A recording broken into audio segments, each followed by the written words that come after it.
याद है कि सियाराम राजा के द्वार पे कथा हो रही थी। बिरजू वाला को गले में कैंसर था और संकल्प लिया गया कि ये समय उनका बहुत विपरीत चल रहा है तो गुरु जी कथा सुना दीजिए। गुरु जी की कथा प्रारंभ हुई और लगभग 7 या 8 दिन हो गए थे। किस ग्राम का समापन नहीं हुआ था, लेकिन 8वें दिन उन्होंने संपूर्ण कथा को सुन करके अपने भौतिक शरीर को विश्राम दिया।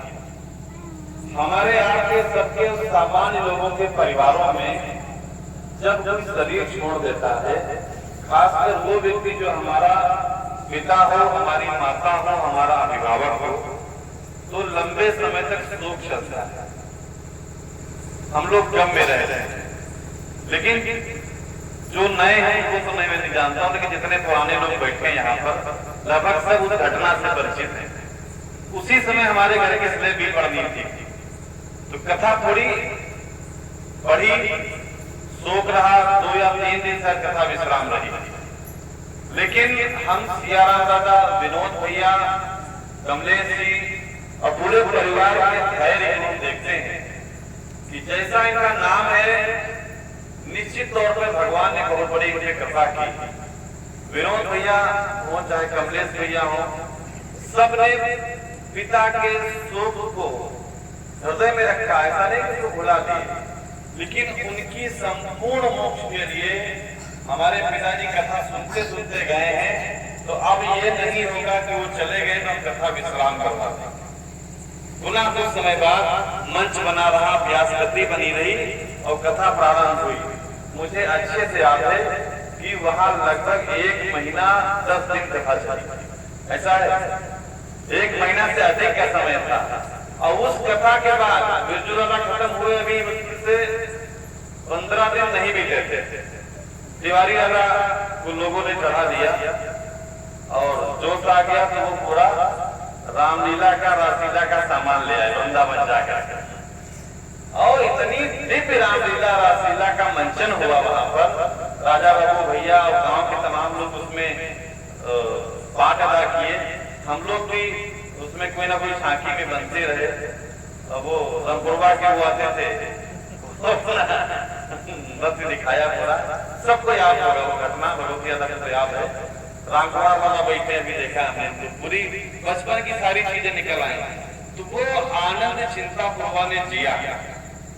आप सब सुबह जिनके घर में शौचालय बना है, शौचालय जाते होंगे, अस्पताल जाते होंगे, चिकित्सालय। और लखीमपुर में अस्पताल बना है, कुष्ठ निवारण योग अस्पताल है, जिसको लोग आपकी भाषा में कोढ़ियल अस्पताल कहते हैं। आप बताइए, कोढ़ियल अस्पताल में जाने से कोढ़ ठीक होगा, ये पक्का है कि वहां डॉक्टर बैठे हैं। तो लेकिन सामान्य भाषा में लोग क्या कहते हैं, कोढ़ियल अस्पताल जाना है। जैसे कहा होता है कि गाँव शहरों में कूड़ा लेने आता है, तो हम कहते हैं कि कूड़ा वाला आया है। कूड़ा वाला नहीं आया, कूड़ा तो हम दीप की गाड़ी वाला। ऐसे जो चिंतापुरवा नाम है, ये चिंतापुरवा गांव का नाम है। यहाँ का चिंता का निवारण होता है। चिंता से ग्रसित कोई व्यक्ति नहीं रहना चाहिए। चिंतन, पिताजी ने कहा चिंतन का ये ग्राम है। और जब चिंतन का ग्राम शिवपुर से लगा और शिवपुर का तट जब मां सरयू से छू रहा हो, जो सीधे अयोध्या भगवान श्री राम का अभिषेक करती हो, और वहां हमारा आपका जन्म हुआ हो, इससे बड़ा हमारा आपका सौभाग्य कुछ नहीं हो सकता। तो सबसे बड़े तो आप सौभाग्यशाली हैं कि आपने चिंतनपुरवा में जन्म लिया। शिवपुर के लोग आपका प्रेम भाव है। दूसरा सबसे बड़ा आपका सौभाग्य कि आप उस अवध के क्षेत्र में जन्मे हैं जहां के लोगों ने भगवान श्री राम के मंदिर की कार सेवा में अपने आप को जेल में बंद कराने का प्रयास किया, संकल्प किया था। तो ऐसा है, यहाँ के लोग उस कार सेवा में गए और आज आप और हम जीवित हैं उन 500 से अधिक वर्षों की कलंक को विध्वंस करके। वहां हमारे राघवेंद्र सरकार विराज गए हैं, उसके दर्शन पा रहे हैं। इससे बड़ा सौभाग्य हमारे जीवन का और क्या हो सकता है। तो हम वास्तव में सौभाग्यशाली हैं। दूसरा तीसरा सौभाग्य सबसे बड़ा हमारा आपका ये है कि जिस अवस्था में पूज्य गुरु जी, आप सबको हम बता दें कि दीक्षा भी हमने पिताजी से ही ली है। हमारे गुरु जी भी पिताजी 98 वर्ष की आयु में जिस तरीके से आपकी सेवा में और आपके जीवन को सुधारने के प्रयास में अपना समय पूरा लगा रहे हैं, वो भी कौन जो काशी से पढ़े हों, जिन्होंने कैलाश मानसरोवर की पैदल यात्रा की है। हम लोग यहाँ जितने लोग बैठे हैं सब लोगों ने कैलाश मानसरोवर को फोटो में देखा होगा, टीवी में देखा होगा, दर्शन नहीं किए होंगे।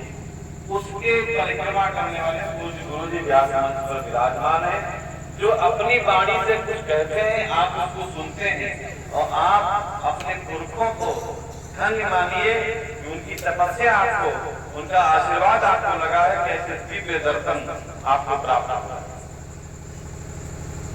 पिताजी ने जैसा कहा कि कार्यक्रम को जन्माष्टमी तक बढ़ा दिया जाता है, जबकि हवन आज हो चुका है।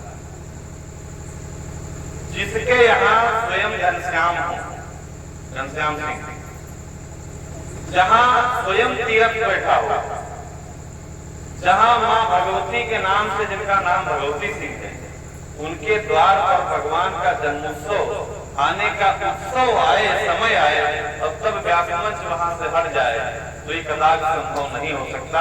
ये इन 3 नामों ने सहयोग बनाया है। इसमें सिया राम जी हैं जिनके सहयोग से कार्यक्रम निश्चित हो रहा है। ये भी आप सबका बहुत बड़ा सौभाग्य है। अब एक दो चीज हम आपसे पूछेंगे, जरूरी नहीं कि आप सब बताइएगा, लेकिन उसको समझने का प्रयास करिए। दाढ़ी लगभग सबको जमती है, महिलाओं को नहीं, पुरुषों को सबको जमती है। हाथ उठाइए जिसको दाढ़ी न जमती, सबको दाढ़ी जमती, नीचे कर दीजिए हाथ। दाढ़ी को हटा देते हैं कि रखते हैं? रोज हटा देते हैं, रोज। अच्छा, ये दाढ़ी जमती है, आज तक आपने किसी से शिकायत की कि हमारी दाढ़ी क्या जमती? किसी शिकायत की?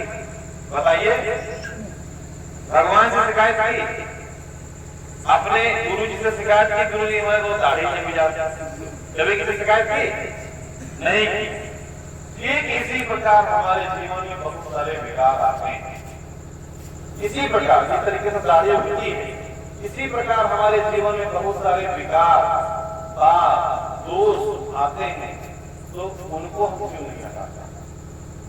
जब वो दोष हमारे मन में आ जाए, कोई गलत विचार हमारे मन में आ जाए, तो जिस तरीके से दाढ़ी की सेविंग हम करते हैं, किसी शिकायत नहीं करते हैं, ठीक इसी प्रकार उन विचारों का भी मर्दन, उन विचारों का समापन, उन विचारों का नष्ट करना, ये हमारी नैतिक जिम्मेदारी होनी चाहिए। तभी किसी भी कथा, पांडाल, प्रवचन, यज्ञ में सम्मिलित होना संभव, सफल हो पाएगा, अन्यथा आपका समय नष्ट होगा, उसके अलावा कुछ नहीं।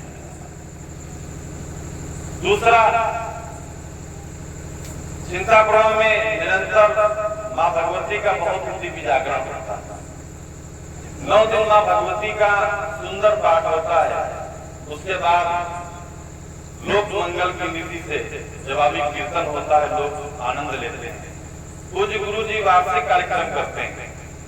हमको भगवती दादा का जीवन, जो मैं छोटे पर मैंने देखा, तीरथ भैया का जीवन सबने देखा, बुद्धू दादा का जीवन सबने देखा, कहीं मत चाहिए अपने आसपास देख लीजिए। तीरथ भैया से शराबी बड़ा और उपद्रवी उसमें कोई नहीं रहा। हमको याद है ये मंदिर पीछे बना है, इसके नए नए खंभे बने थे, क्यों को दिया था? और 2-3 बार खंभे तीरथ भैया उठा के गिरा दिया, ताजे खंभे। लेकिन गुरु कृपा ऐसी हुई कि आज वो सुबह 3-4 बजे उठ जाते हैं। बहादुर बता रहे थे कि 4 बजे तीरथ भैया उठ करके स्नान करके बैठ जाते हैं, कोई जगाने वाला नहीं। इतना बड़ा परिवर्तन, तमाम संकटों से परिवार गुजरा है, सब लोग जानते हैं।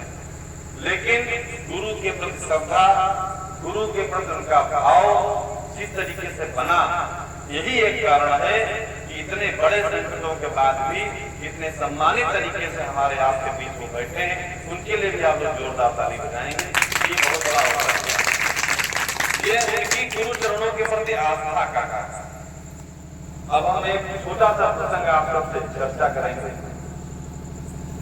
हमारी माताएं आई हैं, बहनें आई हैं, सबने श्री रामचरितमानस की कथा सुनी भी है, रामायण में देखी भी है और मोबाइल फेसबुक पर भी सब लोग देखते हैं। उसमें अगर हम कोई भी प्रसंग छोड़ दें तो उधर से तमाम ऐसे लोग हमको बताने वाले यहाँ विद्वान लोग बैठे हैं कि तमाम उसमें प्रसंग बता सकते हैं, जोड़ सकते हैं। और ये मेरा सौभाग्य है कि मैं उन विद्वानों के बीच खड़ा होकर के बोलने का अवसर मुझे मिला। एक प्रसंग है, एक रोल है, एक चरित्र है उसमें, जिसको कहते हैं भरत। भगवान श्री राम वन को जा चुके हैं,